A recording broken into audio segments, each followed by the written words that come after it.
ഈ സമയം കൊണ്ട് മിക്കവാറുമുള്ള എല്ലാവരും കേട്ടിട്ടുണ്ടാവും HMPVയെ കുറിച്ച്. അപ്പോൾ ഈ വൈറസ് എന്ന് വെച്ച് കഴിഞ്ഞാൽ മെയിനായിട്ട് ന്യൂമോ, അതായത് ലങ്സിനെ സംബന്ധിച്ചാണ് ഇത് ഏറ്റവും കൂടുതൽ അറ്റാക്ക് ചെയ്യുന്നത്. ലങ്സിനെ സംബന്ധിച്ചെന്ന് പറഞ്ഞാലും ഇത് അപ്പർ റെസ്പിറേറ്ററി ട്രാക്ട്, അതായത് നമ്മുടെ റെസ്പിറേറ്ററി ട്രാക്ട് എന്ന് വെച്ചാൽ മൂക്ക് തൊട്ട് ലങ്സ് വരെ വരുന്ന ഒരു ഏരിയ ആണ്. അപ്പോൾ അതിനകത്ത് അപ്പർ റെസ്പിറേറ്ററി ട്രാക്റ്റിലാണ് യൂഷ്വലി ഇത് അറ്റാക്ക് ചെയ്യുന്നത്, അല്ലെങ്കിൽ വൈറസിൻ്റെ ഒരു സ്പിയർ ഓഫ് ആക്ഷൻ വരുന്നത്. അപ്പോൾ ഇത് ഏറ്റവും കൂടുതൽ എഫക്റ്റ് ചെയ്യുന്നത് വെച്ച് കഴിഞ്ഞാൽ ഇമ്മ്യൂൺ കുറവായിട്ടുള്ള ആൾക്കാർ.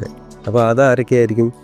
ഇമ്മ്യൂൺ സപ്രസൻ്റ് ആയിട്ടുള്ള ഡ്രഗ്സ് കഴിക്കുന്ന ആൾക്കാർ, ഓർഗൻ ട്രാൻസ്പ്ലാന്റ് നടത്തിയിട്ടുള്ള ആൾക്കാർ, പല അസുഖങ്ങളാൽ വലയുന്ന ആൾക്കാർ, സ്റ്റിറോയിഡ്സ് ഉപയോഗിക്കുന്ന ആൾക്കാർ, കൊച്ചുകുട്ടികൾ, ഏജ് ആയിട്ടുള്ള ആൾക്കാർ, ഇതിനാണ് ഏറ്റവും കൂടുതലായിട്ടുള്ള ടാർഗറ്റ് ഗ്രൂപ്പ് എന്ന് പറയുന്നത്. അപ്പോൾ ഇതിൽ നിന്ന് എങ്ങനെ നമുക്ക് രക്ഷപ്പെടാം? പ്രിവെൻഷൻ എന്നുള്ള ആസ്പെക്റ്റിൽ എന്തൊക്കെ ചെയ്യാമെന്ന് വെച്ച് കഴിഞ്ഞാൽ ഇമ്മ്യൂണിറ്റി കൂടാമെന്നുള്ള എല്ലാ ഭക്ഷണങ്ങളും കഴിക്കാം, എക്സസൈസുകൾ, യോഗ കാര്യങ്ങളൊക്കെ നമുക്ക് ചെയ്യാം.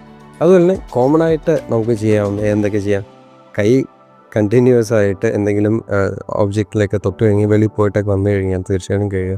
അല്ലെങ്കിൽ വെളിയിൽ എന്തെങ്കിലും ടച്ച് ചെയ്ത് കഴിഞ്ഞാൽ ഡയറക്റ്റായിട്ട് കണ്ണിലോ മ്യൂക്കസ് മെംബ്രെയിനിലോ ഒന്നും തൊടാതിരിക്കുക. കാരണം അങ്ങനെയൊക്കെയാണ് നമ്മുടെ ശരീരത്തിൽ സാധാരണ കോൾഡ് എങ്ങനെയാണ് വരുന്നത് അതേ രീതിയിൽ തന്നെയാണ് ഇതും ബാക്കിയുള്ളവരിലേക്കും നമ്മളിലേക്കും പടരുന്നത്. സോ ഇത്രയും കാര്യങ്ങൾ ശ്രദ്ധിച്ചാൽ തന്നെ ഒരു പരിധിവരെ നമുക്ക് തീർച്ചയായിട്ടും ഇതിനെ പ്രിവെൻറ്റ് ചെയ്യാൻ പറ്റും. Stay safe. Thank you.